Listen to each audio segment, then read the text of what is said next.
অসুস্থ মহিলাটিকে দেখা যাচ্ছে, আপনারা দেখতে পাচ্ছেন যে বসে আছে।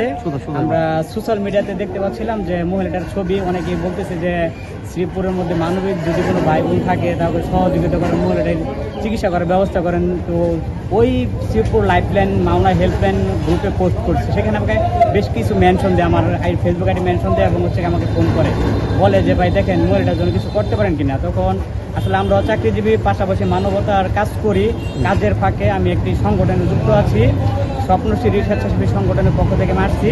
তারপর এসে মহিলাকে রিক্সায় করে উঠে কথা বলে নিয়ে আসলাম, হাসপাতালে নিয়ে আসছে। হ্যাঁ, মূলত চাকরি করি, বেসরকারি প্রতিষ্ঠানে চাকরি করি। আর তাছাড়া হচ্ছে কি আমি স্বেচ্ছাসেবী সংগঠনের অন্তর্ভুক্ত, স্বপ্নশ্রী স্বেচ্ছাসেবী সংগঠন, আমাদের সংগঠনের পক্ষ থেকে আমরা আসছি।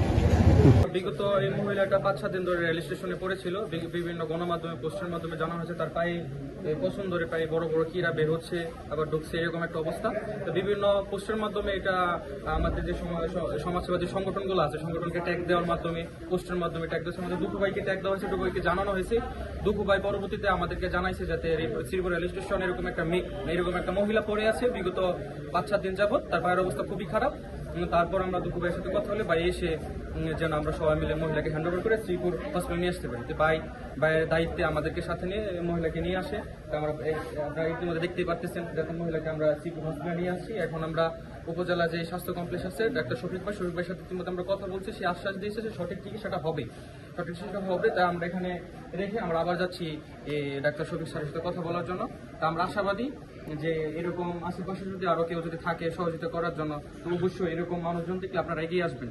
কারণ আমরা ওনার সাথে কথা বলে যতটুকু আমরা জানতে পেরেছি, ওনার মাথায় একটু সমস্যা আছে। উনি বলতেছে ওনার পায়ে যে আঘাতটা, ওনার হাজব্যান্ড ওনার আঘাত করছে, আঘাত করার কারণে সেখানে চিকিৎসা সঠিক সময় সঠিক চিকিৎসা না হওয়ার কারণে সেখানে পছন্দ হচ্ছে। পছন্দ হয়ে আপনারা দেখতে পাচ্ছেন এখন অবস্থা খুবই খারাপ।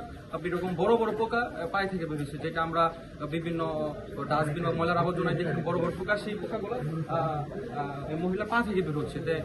আমরা এটা সঠিক চিকিৎসাটা চাই। আর আশেপাশে যারা সচেতন নাগরিক আছেন, নাগরিকদের আমরা সর্বোচ্চ সহযোগিতা আমরা চাই। আপনারা দেখতে পাচ্ছেন শ্রীপুর উপজেলা স্বাস্থ্য কমপ্লেক্সে ইতিমধ্যে শ্রীপুর রেলওয়ে স্টেশনে পরিত্যক্ত অবস্থায় উনি ছিলেন। ওনার অজ্ঞাতনামার পরিচয়ে বলতে হয়, ওনার পায়ে পচন ধরেছে এবং পোকা নাড়াচাড়া করতেছে অলরেডি। আমাদের স্বেচ্ছাসেবী ও সামাজিক সংগঠন স্বপ্নশ্রী সংগঠনের দুঃখু মিয়া ভাই আমাকে নক করেছে এবং শ্রীপুরের মাওনা চৌরাস্তায় যে সচেতন নাগরিক সমাজের জুয়েল ভাই আমাকে ফোন দিয়েছিল এই বিষয়টি নিয়ে। ওনাদের নজরে আসলে ওনারা এই ব্যাপারে উদ্যোগ গ্রহণ করে আমাদেরকে অংশগ্রহণের জন্য জানায়। আমরা সেই সাথে তাদের উদ্যোগকে সাধুবাদ জানিয়ে স্বপ্নশ্রী সংগঠনের দুঃখু ভাই আমাদের সাথে আছেন, আমরা সবাই মিলে এই কাজটিতে এসেছি। এখন আমরা শ্রীপুর উপজেলা স্বাস্থ্য পরিবার পরিকল্পনা কর্মকর্তা রয়েছেন জনাব ডাক্তার শফিকুর রহমান সাহেব, ওনার সাথে কথা বলবো তার যেন সঠিক চিকিৎসা এবং একটা আমরা জানি যে আমাদের মৌলিক যে চাহিদাগুলো রয়েছে তার মধ্যে চিকিৎসা একটি আমাদের মৌলিক অধিকার ভিতরে পড়ে। তো আমরা সে কোন জায়গার ব্যক্তি, তার নাগরিক পরিচয় কি, আমরা সেটা দেখতে চাই না। মানবিক বোধ থেকে আমরা চাই তার যেন শতভাগ চিকিৎসা যে মৌলিক অধিকারটি সেটি বাস্তবায়ন হয় এবং এই ব্যাপারে আমাদেরকে অলরেডি আশ্বস্ত করেছেন না দেখেই ইতিপূর্বে আমাদের শ্রীপুর উপজেলা স্বাস্থ্য ও পরিবার পরিকল্পনা কর্মকর্তা জনাব শফিকুল ইসলাম সাহেব, উনি বলেছেন যে উনি এই ব্যাপারে সর্বোচ্চ সদিচ্ছার সাথে তদারকি করবেন এবং চিকিৎসা ব্যবস্থা নিশ্চিত করবেন।